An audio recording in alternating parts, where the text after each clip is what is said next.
Okay, we're going to start recording lectures for you, so if you ever do have to legitimately miss a class, they'll be online. If you want to go back and review the material, it'll be online as well. Okay.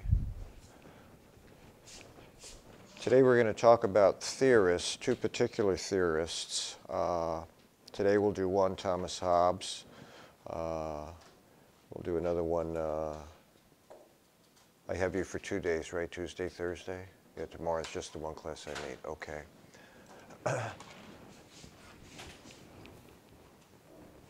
Between this class and the 6 ethics, I'm never sure how much I might be repeating, so if I do, déjà vu. Okay.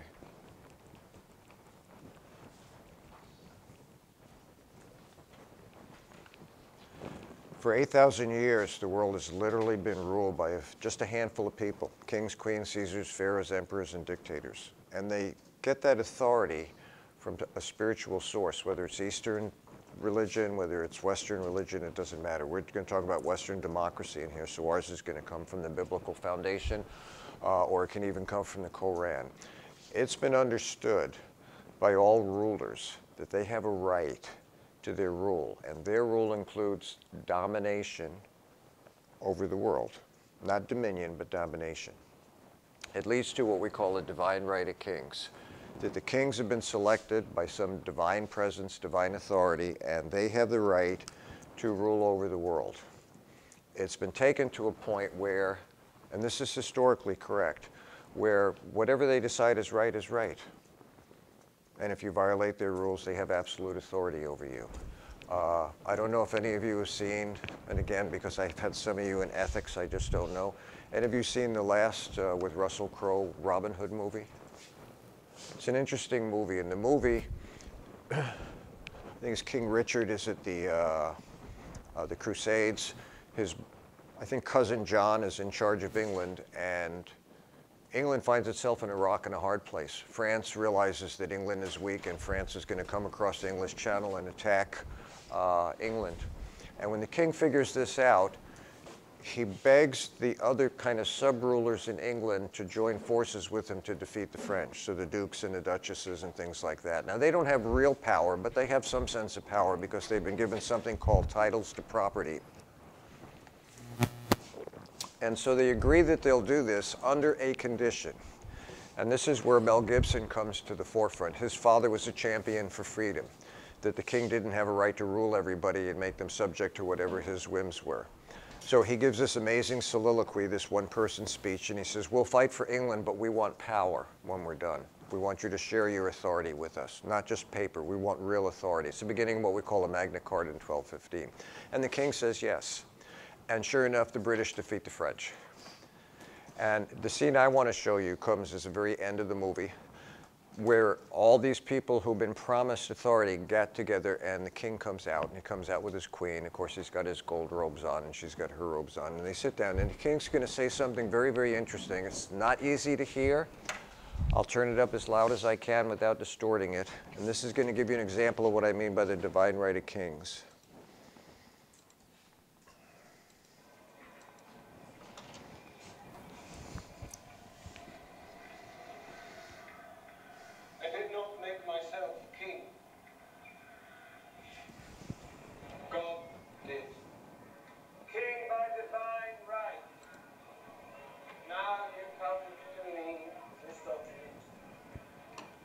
Seeking to limit the authority given to me by God.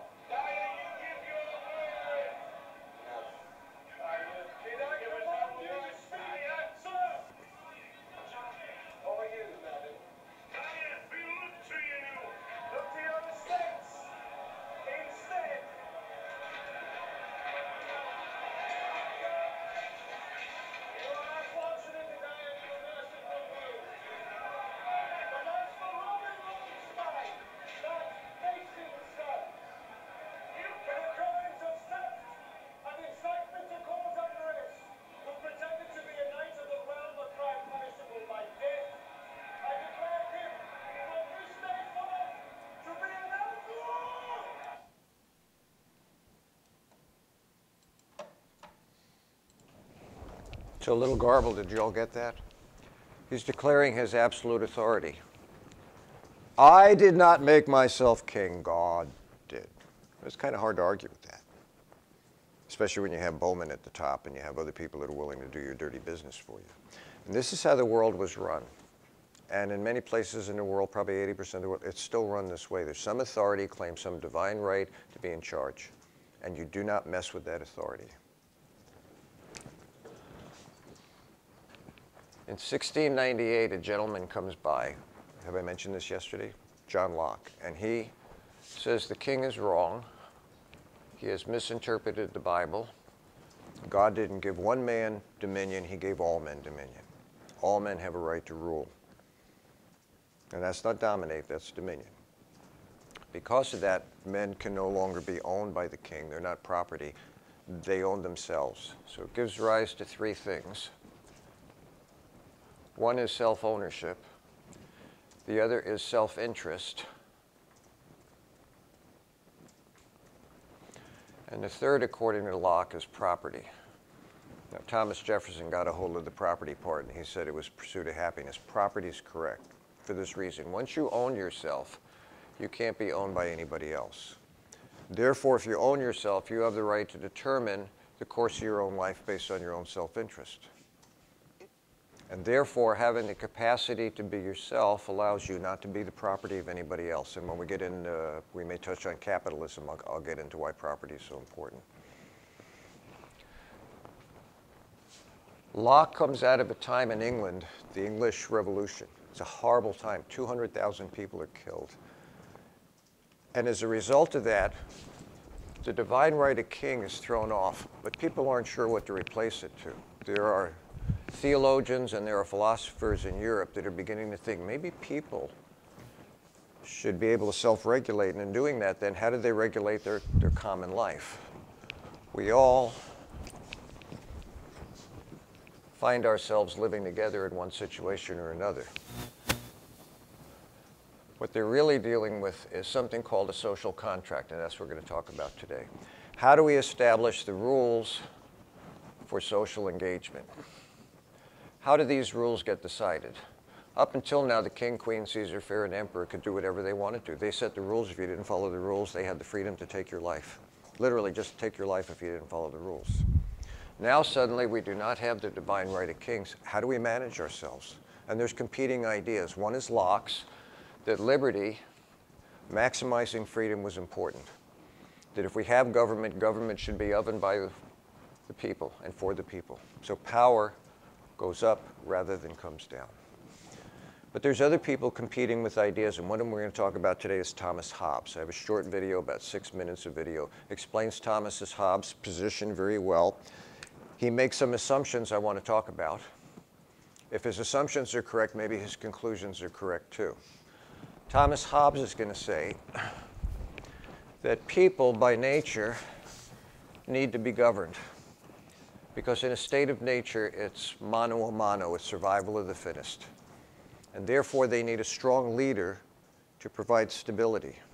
And he's going to give that leadership a name. He's going to call it the Leviathan. And this person has absolute authority. Whoops.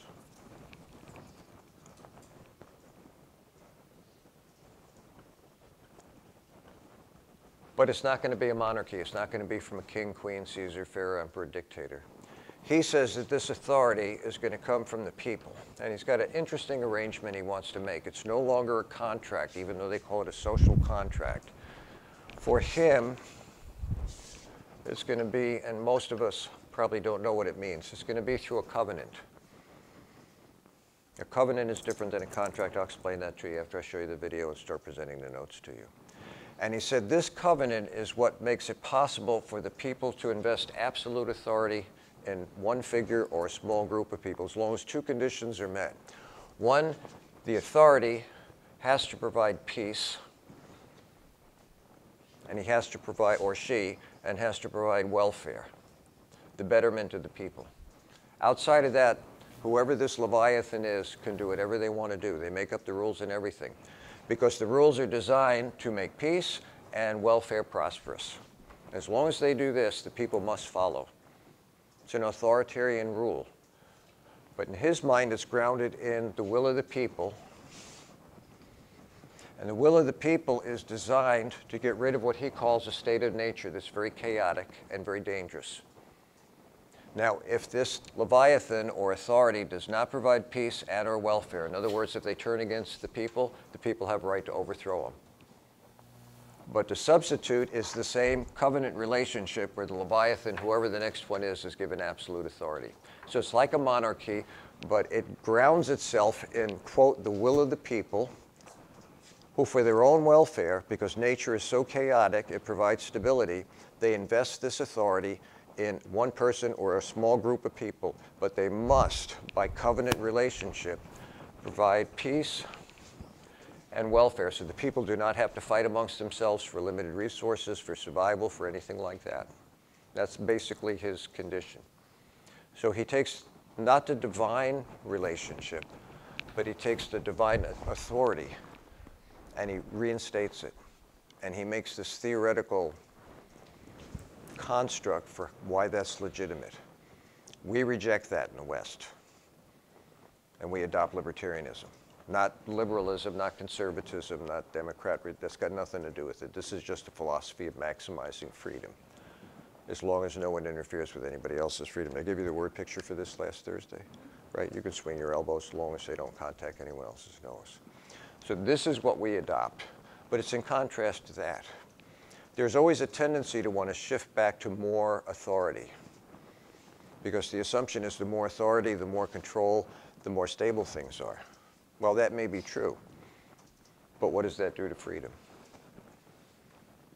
Under our system, Jefferson was known to have said, when the people fear their government more than the government fears the people, it's time to replace the government. Otherwise, we lose the power of self-regulation, self-governing. For Hobbes, and by the way, I didn't put his name up there, I'm sorry, and you'll see him on your exam, Thomas Hobbes. For Hobbes, once you give authority to the Leviathan, you don't have authority anymore, except under the conditions of rupture of peace, rupture of welfare. Then you're allowed to rebel. Other than that, you have no authority at all. The Leviathan acts for you, for your welfare and your peace. And so people surrender their free will, their authority, in place of a Leviathan, one person or a small group of people, who promise in this, and I'll explain covenant to you, promise in this covenant relationship to only benefit them. And as long as this condition is met, the people have no reason to rebel, because this eliminates the danger of what Hobbes calls the state of nature. Does that sort of set a stage so I can show you the video? Okay. The video will clarify it a little bit, hopefully. And then I've got lots of notes I want to go over, people. Hobbes is not easy to understand.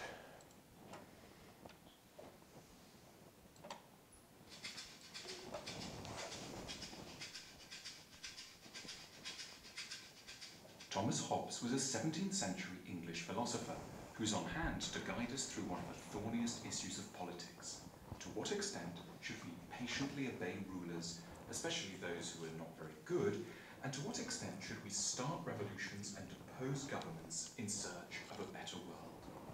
Hobbes's thinking is inseparable from one major event that began when he was 64 years old